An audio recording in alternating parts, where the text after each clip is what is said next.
Majority Leader Steny Hoyer. Good morning, Leader Hoyer. Hi, Joe. How are you? I'm very well. I was going to say a lot of people are talking about March Madness, but then there's also this basketball tournament. Well, touche. There you go. I got you because you started going on. Joe, I was going to say, yeah, and we're looking forward to Maryland winning tonight. Excellent. Yeah, I think Xavier's playing about noon or so. Where are we right now? Everybody says less than 10 to go at this point, Leader. Is that about right? I think we're close, and I think we're going to have the votes on Sunday. Clearly, I think members have concluded that we're accomplishing the objectives we set out to do, and in terms of making insurance affordable for families, not only for those who don't have insurance, 32 million who will add to coverage, but also to those families who have it now and are being effectively priced out of the market as their premiums go up, their co-pays go up, their out-of-pocket expenses go up. We're also going to make insurance companies accountable to make sure that they can't cancel policies when you get sick, can't put people into bankruptcy, and can't preclude people from getting into insurance because of pre-existing conditions. But also, and the important thing here, Joe, is that we had very, very important information from the CBO yesterday.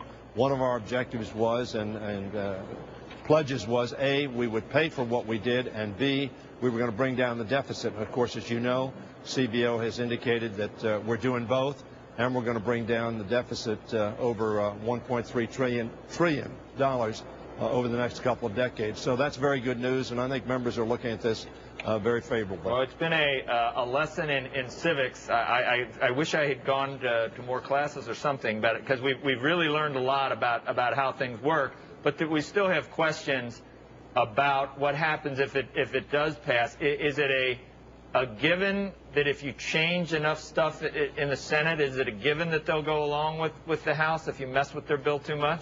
Well, it's not a question of messing with their bill. You know the way the system works. You have a House, you have a Senate, and you come together and you agree on one bill that you've got to send to the president.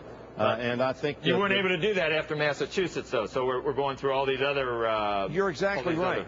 We should have been able to go to conference, but the Republicans, as you know, wouldn't vote to go to conference. So we have to do it this way. You know, there's been some concern, but essentially what you've got is something like all Americans understand.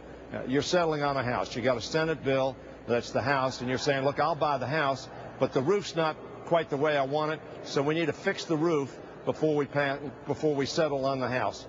And that's the procedure we're going to go through. It's something that all Americans understand, but I think we have made substantial changes in the Senate bill, which have brought prices down, made it more affordable for families and small business, and very frankly, had a greater savings than either the House or Senate bill. So I think that those steps are very positive. Some of the blue dogs or some of the guys on the fence in your party, though, preferred some of the provisions in the Senate bill. I mean, if those change, and you're saying that it won't be, you can rubber stamp it from the Senate after the House does its work. You don't have any problem. There's no way there's going to be a problem in the Senate. When you say there's going to be no problem in the United States Senate, House members would not agree to that speculation, very frankly. Because we're going to go through this. Are we going to go through this again with after you get the House? Joe, what I want to say is Senator Reid and I talked yesterday. He is absolutely convinced that the majority of the Senate, and majority rules in our democracy, that a majority of the United States Senate, we've come to agreement on what we call a reconciliation bill, which is reconciling the difference between the House and Senate. We think we've done that. We think the Senate will support that which the House sends them. Leader Hoyer, the bill's posted. We can all read it at this point, right? Yes. So let's say it's been online. It's going to be there for 72 hours. But the bill itself, I want Joe to make it very clear, the bill itself has been online for 3 months. So people have had an opportunity to review, read, and analyze the bill. The changes now, the reconciliation, if you will, bringing these two bills together, House and Senate, we're going to give 72 hours notice to review those changes, and then we're going to vote. So let's say you're 10 short. Let's say you're 3 short. Okay. If it's already posted, what can you say to those wavering congressmen to turn their nose into yeses? Well, what are you saying?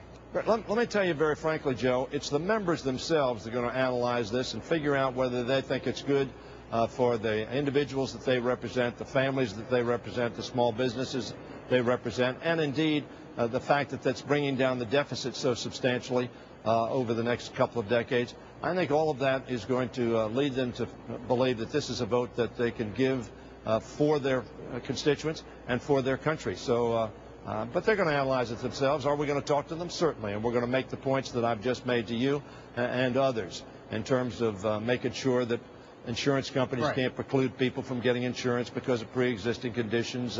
They can't take their insurance away. That there'll be a marketplace in which they can see transparently a comparison between policies. Right. Is there a strategy on the Democrat side for arguing the constitutionality of this if it passes and it gets challenged in the courts?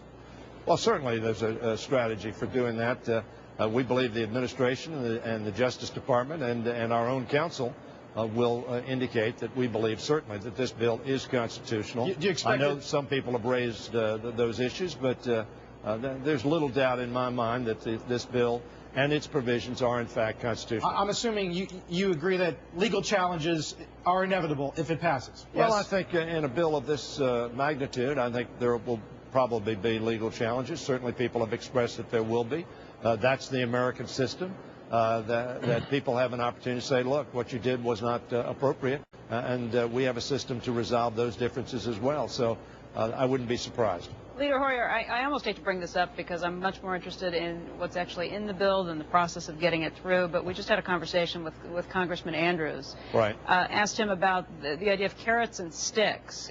Is there some arm wrangling that's going on to take place to try and make people line up and do it? He said point to where it is in the bill. I mean, you hear things from Tennessee getting a $99 million break to hospitals to win the vote. North Dakota banks is being the only bank in the country that's allowed to sell student loans to win that vote. I mean, is it fair to say that there's some arm twisting to try and get people to the table or not? Look, every family understands when you sit down around the table and you decide which movie you're going to go to, what you're going to eat for dinner, you sort of have, as you say, discussions. You didn't say that. I said discussion back and forth about, you know, what are we going to do? And you say, well, you do this, we'll do that, and we'll agree on moving forward. Well, so you're excluding half the family right from the start. You're just arguing with yourselves on half of this, and that's the thing, Leader Hoyer, that must be a pretty good movie. Yeah, but whatever it is. I've heard both sides. It's the most significant legislation in 100 years. There's no doubt about that. That's why it's so hard. But then you would have other people say it's such significant legislation that you'd like to have a little bit more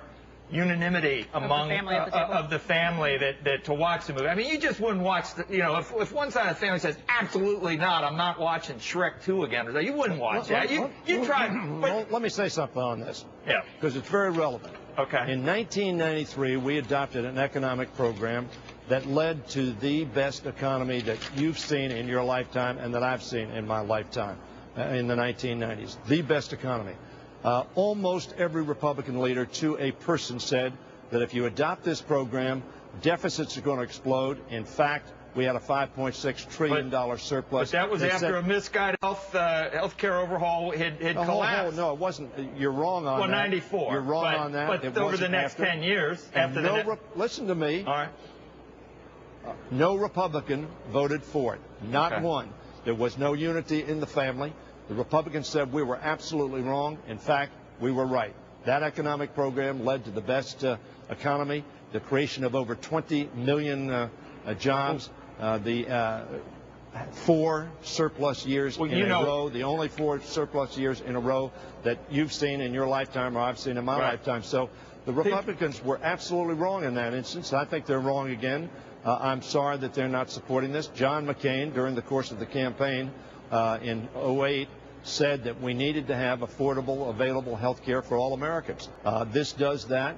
I'm sorry that he's not either supporting this bill or has an alternative to accomplish his objectives. I know anyone can bring up poll numbers, but you'd at least concede that maybe the public is split. I think the public is divided. There's no doubt about that. The public is divided, and the Republicans are totally against. And even though you have a majority in the House, 253 guys, we're talking about you guys trying to get 216. So even your own party is somewhat split on this. So for something of such magnitude, That's what has a lot of people wondering. The end certainly must be great to justify the means. The end is great.